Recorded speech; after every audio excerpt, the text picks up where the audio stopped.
नमस्कार दोस्तों, आप सभी का बहुत बहुत स्वागत है। तो दोस्तों, आज का मेरा प्लांट है अपराजिता का प्लांट। जिस प्लांट को कई वीडियो मैंने आपके साथ शेयर की है, लेकिन आज मैं आपको दिखा रही हूँ कि इस पर सितंबर मंथ में कितने सुंदर फ्लावरिंग हो रही है। तो अगर दोस्तों अपराजिता की बात करूँ तो सीड से इजीली ग्रो होने वाला प्लांट है। अगर आप नर्सरी से इस प्लांट को लेकर आते हैं तो 20 to 50 रुपीज़ प्लांट की ग्रोथ के अकॉर्डिंग ही आपको आसानी से नर्सरी पे मिल जाएगा। और अगर आपके आसपास कहीं पर इसके प्लांट्स हैं तो थोड़ा वेट कीजिए, आगे आने वाले समय में इसमें इतनी फलियां बनती हैं। जैसे ही फ्लावर सूखता है तो एक फली डेवलप होती है, जो मैं भी आपको वीडियो में दिखाऊंगी। तो अगर आपके आसपास है तो आप उसके फली के सीड से भी इसे इजीली ग्रो कर सकते हैं। और मेरे पास कितने सारे प्लांट्स हैं मैं आपको दिखा रही हूँ, और बहुत सारे सीड्स हैं जो मैंने अब पूरी तरीके से ख़त्म कर दिए हैं, क्योंकि रखे रखे भी सीड ख़राब हो जाते हैं। और मेरे तो हर साल इन प्लांट्स पे बीज बनते ही रहते हैं। तो मेरे पास कई वैरायटी है इसकी, जिसमें 2-3 वैरायटी पे अभी फ्लावर्स आ रहे हैं। ब्लू कलर की है, वाइट कलर की है। और आज तो वाइट जो फ्लावर है उसका साइज़ बहुत ही बड़ा सा प्यारा सा खिला हुआ है। तो उसका रीज़न ये रहता है कि जितना इन प्लांट्स को सनलाइट की ज़रूरत है उतना ही पानी की। तो अभी सनलाइट तो हो सकता है इन्हें कम मिल रही है, क्योंकि दिल्ली एनसीआर में भर भर के बारिश हो रही है। लेकिन लगातार होती बारिश में ये प्लांट बिल्कुल खुश हो गए हैं, और बहुत अच्छे हरे भरे इनकी ग्रोथ तो हो ही रही थी। लेकिन आज से कह सकती हूँ कि अब इन प्लांट्स पे बहुत अच्छे से फ्लावरिंग होना भी स्टार्ट हो गया है। तो अपराजिता एक बेलनुमा प्लांट है, इसलिए इसे पानी की तो रिक्वायरमेंट रहती ही है।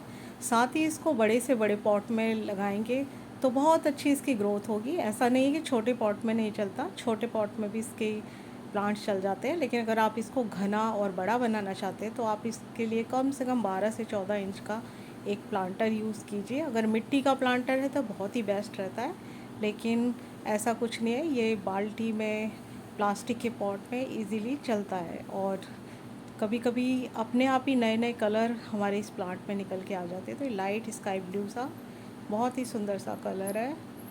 और अगर आप चाहते हैं कि इसको मैं झाड़ी नुमा, ये देख सकते हैं आप, लाइट ब्लू कलर, अगर आप इसे नर्सरी पर लेने जाएंगे तो ये आपको थोड़ा महंगा मिलेगा। लेकिन जब हम सीड से ग्रो करते हैं तो प्लांट्स का कलर कभी कभी चेंज भी निकल के आता है। तो बहुत सारे प्लांट्स हैं। और अगर आप चाहते हैं कि इसको मैं थोड़ा सा एक बेल की तरह नहीं चढ़ाना चाहती, इसको मैं एक प्लांट की तरह रखना चाहती हूँ, तो जितनी भी इसकी पतली पतली जो ग्रोथ हो रही है उसको आप कट करते रहिए। जितनी आप इस प्लांट की प्रूनिंग करेंगे उतना ही प्लांट आपका हरा भरा होगा, मजबूत बनेगा, और साथ ही साथ बहुत सुंदर फूल इस पर खिलेंगे।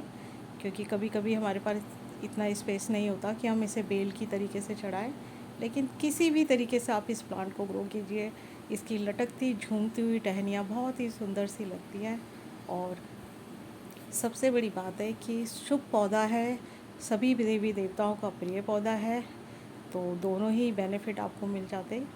और साथ ही साथ इसके फूलों को जब ये आप इनको भगवान को चढ़ा लेते हैं, उसके बाद जो आप शाम को इन्हें कलेक्ट करते हैं तो इन्हें थोड़ा से गर्म पानी में डाल के 5 मिनट रख दीजिए, और जो इसकी टी तैयार होगी वो भी आपकी, ज़रूरी नहीं है कि मैं बीमारियों को गिनाऊँ कि इस बीमारी में फ़ायदेमंद, आप इसको नॉर्मली भी पीते हैं तो आपके लिए हर प्रकार से बहुत ही फ़ायदेमंद होती है। तो इसलिए इसको कह सकते हैं कि इसके आम के आम और गुठलियों के दाम। और सबसे बड़ी बात है, सस्ता प्लांट मिलता है, ढेरों फलियां बनती है। आप खुद तो ग्रो करेंगे, साथ ही साथ आप अपने रिश्तेदारों को, पड़ोसियों को, सबको ये प्लांट्स बांट सकते हैं, और सबके घर में खुशहाली आप इस तरीके से ला सकते हैं। तो मेरा तो बहुत ही फेवरेट ये प्लांट है। और इसकी खूबी की बात बस और क्या बोलूँ, यही है कि सीड से ग्रो कर लिया, कम पैसे में भी मिल जाता है। और लेकिन थोड़ी सी दिक्कत आती है इसकी, सर्दियों में थोड़ा सा डोरमेंसी पे चला जाता है। लेकिन फलियाँ इतनी सारी बनती है कि आप उसको कलेक्ट करके रख लीजिए, और जैसे ही फरवरी मार्च का मंथ आता है आप दोबारा से सीड्स को ग्रो कर दीजिए। एक भी सीड्स आपका बेकार नहीं जाएगा, चाहे समय लगेगा, लेकिन प्लांट ज़रूर ग्रो होंगे।